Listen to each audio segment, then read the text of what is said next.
کس درجہ کی گناہگاری میں شمار ہوں گی۔ میں بچپن ہی سے یہ سوچتا رہا کہ لڑکی بازی، شرابی، جھوٹا اور دل شکن آدمی جب بڑھے گا تو اس کے اعمال کس حد تک نقصان دہ ثابت ہوں گے۔ اور ماں کا یہ قصہ ہمیں ہمیشہ یاد دلاتا کہ دل کی حرمت سب سے زیادہ قیمتی ہے اور کسی کا دل توڑنا سب سے بڑا گناہ ہے۔ یہ سوچ کر میں اکثر اپنے اندر یہ دعا کرتا کہ شاید بلال کبھی اپنی برائیوں کو سمجھ لے اور دل کے معاملات میں نرمی اور محبت کو اپنی زندگی میں جگہ دے۔ لیکن حقیقت یہ تھی کہ ابھی کے حالات دیکھ کر یہ امید بہت کم لگتی تھی۔ ماں کا یہ قصہ میرے دل میں ایک روشنی کی طرح تھا جس نے مجھے یہ سکھایا کہ محبت، نرمی اور دوسروں کے جذبات کی حفاظت سب سے بڑی نیکی ہے۔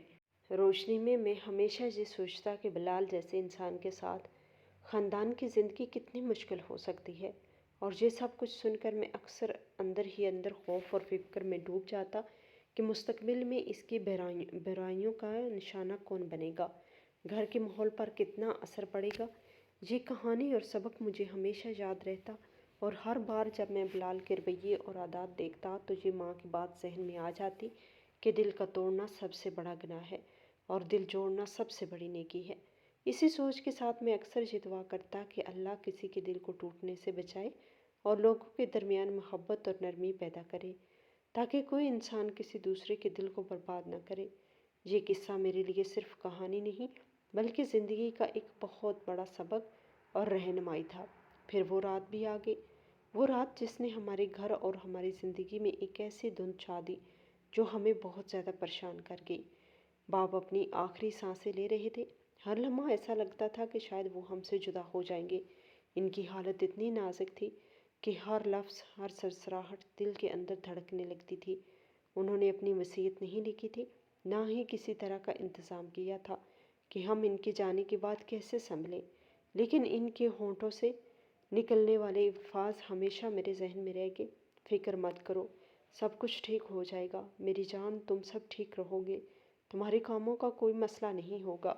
اور پھر وہ دن بھی آ گیا جب بابا اس دنیا سے چلے گئے۔ ان کے جانے کے ساتھ ایسا محسوس ہوا جیسے ماں بھی ان کے ساتھ چلی گئی ہے۔ حالانکہ ماں زندہ تھی لیکن ان کی حالت بہت بری تھی۔ آنکھوں میں اداسی، چہرے پر تھکن اور ہر حرکت میں ایک بے بسی تھی۔ میں نے خود کو سنبھالا اور ماں کی دیکھ بھال کی، ان کے کھانے، پانی، آرام اور ہر چھوٹی ضرورت کا خیال رکھا۔ میں نے اپنی ٹانگ پر سٹک پکڑ کے چلنا سیکھا تھا، لیکن اس وقت میں خود کو مضبوط کرنے پر مجبور تھا، کیونکہ ماں کو سنبھالنے کے لیے میرا وجود ضروری تھا۔ میں دوسری بار یتیم ہوا تھا، اور اس بار یتیم ہونے کا دکھ اور بھی زیادہ شدید تھا، کیونکہ پہلے سے بھی زندگی کی تلخیوں کا سامنا کر چکا تھا۔ بلال بھی پریشان تھا، لیکن اس کی پریشانی کا انداز اور طریقہ مختلف تھا۔ وہ اپنے جذبات کو کنٹرول نہیں کر پاتا تھا، اور جو بھی رنج اسے اندر سے کھا رہا تھا وہ باہر نکالنے کے لیے کسی کو نشانہ بناتا تھا۔ باپ کو مٹی کے حوالے کر دیا گیا، آخری رسومات پوری کی گئی، اور 2 دن بھی نہیں گزرے تھے کہ بلال نے رات کو ہمیں سخت الفاظ میں دھمکی دی، اور اس نے کہا صبح تک تم لوگ اپنا سامان اٹھا کر یہاں سے دفع ہو جاؤ، میں تم دونوں کی شکل نہیں دیکھنا چاہتا، میرا تم دونوں کے ساتھ کوئی رشتہ نہیں، کوئی تعلق نہیں، اور میں تم لوگوں کو اب اس گھر میں نہیں رکھوں گا۔ بابا بیمار تھے اس لیے میں خاموش رہا، نہیں تو شاید میں پہلے ہی بلال کو جواب دے چکا ہوتا، لیکن میں نے اپنے اندر صبر رکھا، ماں کو سکون دینے کی کوشش کی اور کمرے میں خاموش بیٹھا رہا۔ بلال یہ کہہ کر کمرے سے چلا گیا۔ میں نے محسوس کیا کہ اب ہمارے لیے ہر چیز بدل چکی ہے۔ ماں کی طبیعت پہلے ہی خراب تھی، ان کی سانسیں بے ترتیب تھیں، اور وہ بس لیٹی رہی میری طرف دیکھے بغیر۔ میں نے ان سے کہا کہ ہم صبح واقعی اس گھر سے جائیں گے، لیکن ماں نے کوئی جواب نہیں دیا۔ میں کمرے میں بیٹھا سوچ رہا تھا کہ صبح ہونے کے بعد کیا ہوگا، ہم کہاں جائیں گے، کیا کریں گے، اور کس کے پاس پناہ لیں گے۔ دل میں ایک عجیب سا خوف اور بے بسی چھا گئی تھی۔ باپ کے جانے کا غم اور بلال کی سختی، ماں کی بے بسی اور میری چھوٹی عمر میں یہ سب بوجھ ایک ساتھ میرے دل پر بھاری تھا۔ ہر لمحہ یہ سوچتے ہوئے گزرتا کہ اب ہمارا مستقبل کیا ہوگا، ہمیں کہاں جانا پڑے گا، اور کیا حالات ہمیں برداشت کرنے ہوں گے۔ وہ رات طویل اور خوفناک تھی، ہر لمحہ ایسا لگتا تھا دیواریں ہمارے قریب آ رہی ہیں اور باہر کی دنیا میں ہمارے لیے کوئی پناہ نہیں ہے۔ ماں خاموش لیٹی رہی، اور میں اپنے اندر ایک کمزوری اور چپ چاپ صبر کو جمع کرنے کی کوشش کر رہا تھا۔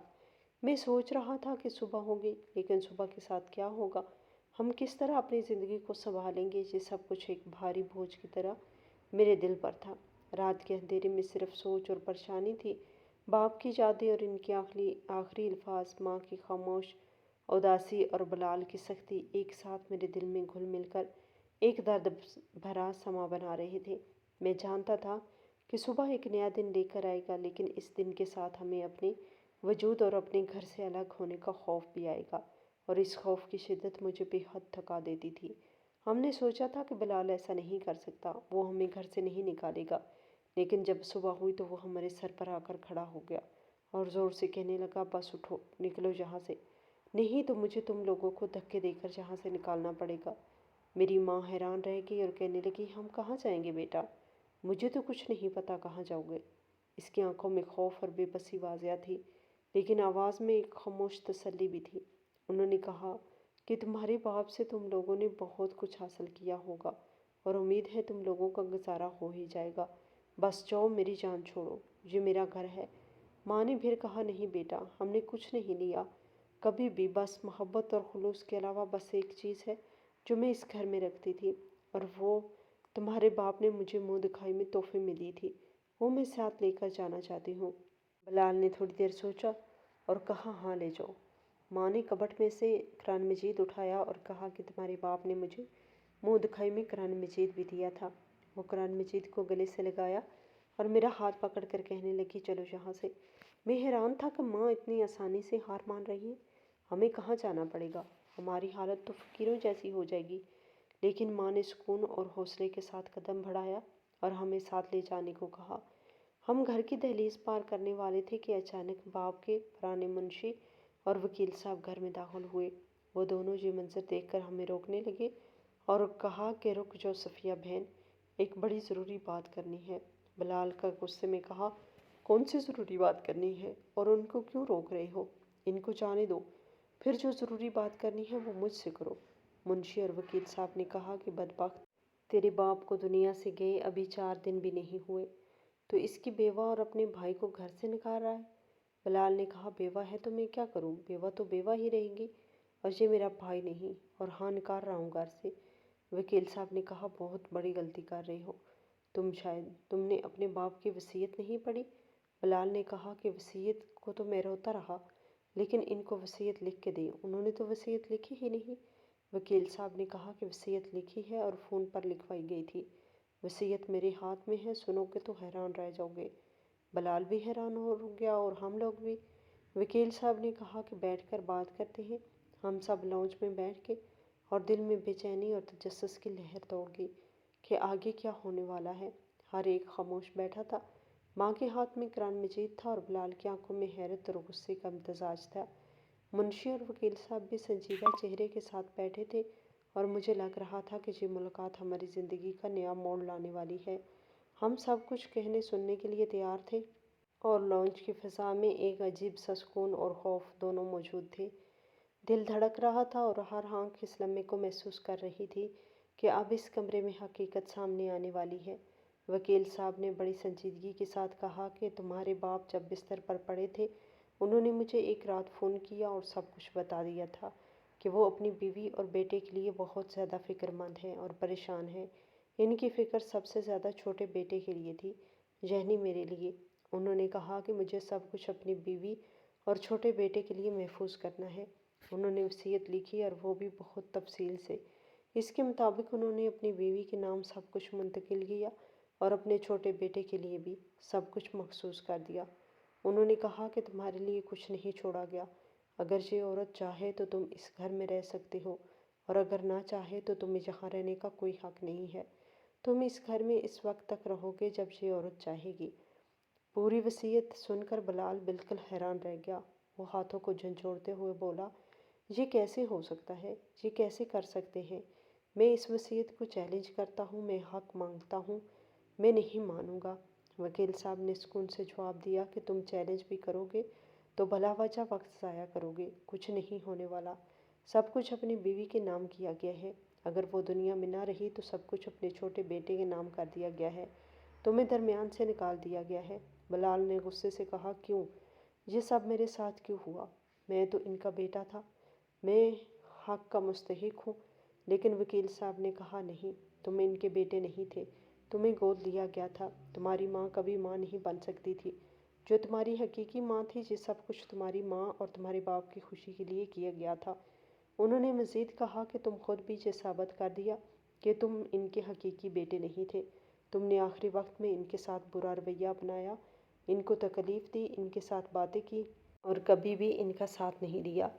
اسی وجہ سے انہوں نے یہ قدم اٹھایا ہوگا۔ یہ بات سن کر بلال بالکل چپ ہو گیا۔ وہ ہتھوڑے کی طرح بیٹھا رہا، کوئی لفظ نہیں نکالا۔ میں نے اسے دیکھا اور دل میں برا لگنے لگا، اس کے ساتھ یہ سب ہو رہا ہے۔ وہ چپ ہو گیا اور خاموشی اختیار کر گیا۔ اس نے کہا مجھے کوئی مسئلہ نہیں اس وصیت سے، اور وہ اپنے کمرے کی طرف چلا گیا۔ وکیل صاحب نے وصیت میری ماں کے سامنے رکھی اور کہا یہ آپ کا گھر ہے، آپ کو یہاں سے کوئی نہیں نکال سکتا، اور بیٹے تمہیں بھی پریشان ہونے کی ضرورت نہیں، سب کچھ ٹھیک ہے، اب آپ کے پاس اختیار ہے، سب کچھ آپ کے حق میں ہے۔ یہ سن کر ماں کی آنکھوں میں سکون کی روشنی آ گئی، لیکن ان کے چہرے پر ایک ہلکی فکر بھی چھپی ہوئی تھی۔ وہ خاموش ہو کر قرآن کو اپنے ہاتھ میں پکڑ کر بیٹھی رہی اور میں ان کے قریب جا کر بیٹھ گیا۔ ہم سب اپنے کمرے میں واپس آ گئے، لیکن ماں مسلسل سوچ میں پڑی ہوئی تھی۔ وہ کہتی رہی کہ بلال کی خاموشی کچھ عجیب تھی ہے، پتہ نہیں وہ اب کیا کرے گا۔ کہیں یہ خاموشی طوفان سے پہلے کی خاموشی تو نہیں ہے۔ میں نے ماں کے چہرے پر فکر دیکھی اور دل میں خود سے سوچا کہ بلال کے ذہن میں کیا چل رہا ہوگا۔ یہ سوچ کر ایک عجیب سا خوف دل میں پیدا ہوا، لیکن میں نے خود کو مضبوط کیا، ماں کو تسلی دینے کی کوشش کی اور اپنے اندر ایک حوصلہ جمع کیا کہ ہمیں اب آگے بڑھنا ہوگا، زندگی میں نئے فیصلے کرنے ہوں گے۔ رات کے وقت میں سوچ رہا تھا کہ بلال کی یہ خاموشی ایک نئی حقیقت کی نشانی ہے۔ اس کی برائیاں اور غرور کہیں ابھی پھر سے ہم پر حملہ آور نہ ہو۔ ماں خاموش بیٹھی قرآن کو تھامے ہوئے تھی۔